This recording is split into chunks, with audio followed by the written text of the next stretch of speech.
So Jason Brown, thank you for agreeing to talk to us and share your thoughts on this conference and on the presentation that you did. What would you say are the top 3 takeaways that you want people to remember from your session today? I think the first one that people need to think about is how does their work fit into the big picture?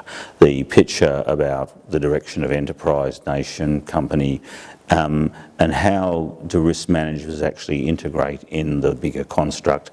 And they can only do that by actually understanding the business that they're in.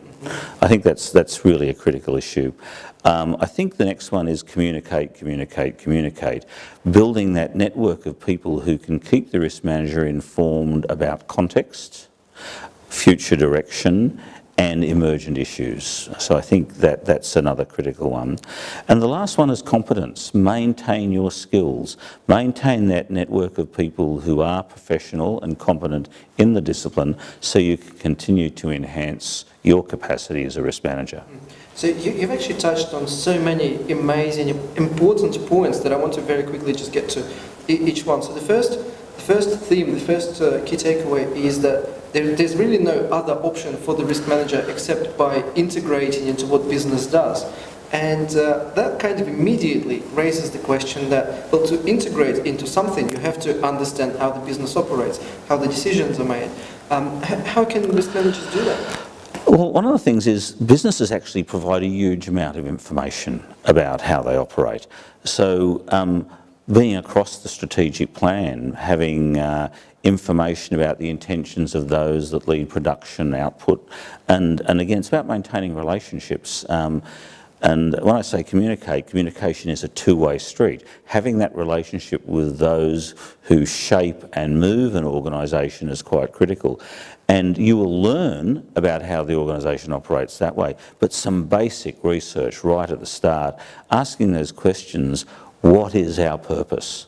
Our purpose is not to be a risk manager. Our purpose is to achieve the organisational goals, and we, through our expertise as risk managers, can contribute to that. But unless you understand the organisational goals, the pathways to those goals, you can very quickly become irrelevant, or at worst, you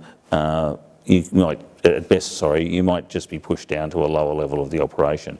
If you are actually demonstrating value for the outcomes of enterprise, you'll make some progress. And you've touched on something very important in my experience as well, is that we as risk managers are very dependent on the timeliness and the truthfulness of information that we see in the organization. And that doesn't happen by having a conversation once a quarter or once a year. You need to be on the ground. How can a risk manager Well, look, all organisations have a cultural life. And the cultural life comes through in how people work together in teams, their relationships, social events, those sorts of things. I think to be successful in any part of an organisation, you have to integrate into the culture. So, for example, if you're in one of those enterprises that does public good type activities, sponsoring interns, helping out with community projects, involving yourself with those over and above your day job is a really good way of understanding the culture of the organisation. So, for example, one of my deputies has been active in a group called Legacy, which looks after the children of servicemen and women. And that provided him with access to the chief executive, members of the board, etc., and provided much greater context for the organisation, but access to people who at his normal level he wouldn't have had access to. I mean, I have a funny, probably less serious, but a funny example in that I once started a table tennis tournament inside the company to have that opportunity to meet all the different business units and talk to them. Not about risks, but just about what's happening in the organisation. There are many examples like that, I'm sure. So picking up on what you said, what advice would you give to the young risk managers coming into the field, or maybe people from other fields transitioning into the risk space? Well, look, I think it's having some competence for a start, understanding what the business processes that you're responsible for are. So, you know, getting your certifications, getting your processes right, creating that body of peers or engaging with that body of peers who can sustain your capability. People in any discipline will look to others with other expertise, and they'll want to know, is that expertise bona fide? Do they have the experience? So I think, and continuous education is really important. I think if you're new coming in, you should have a basic one, but you need to continue to engage with education. And speaking of continuous education, what would be your favourite book on the subject, or a series of books related to risk management? Well, I mean, there's the technical books on risk management. One of the ones I'm fond of is the Security Risk Management Body of Knowledge, which is a good book.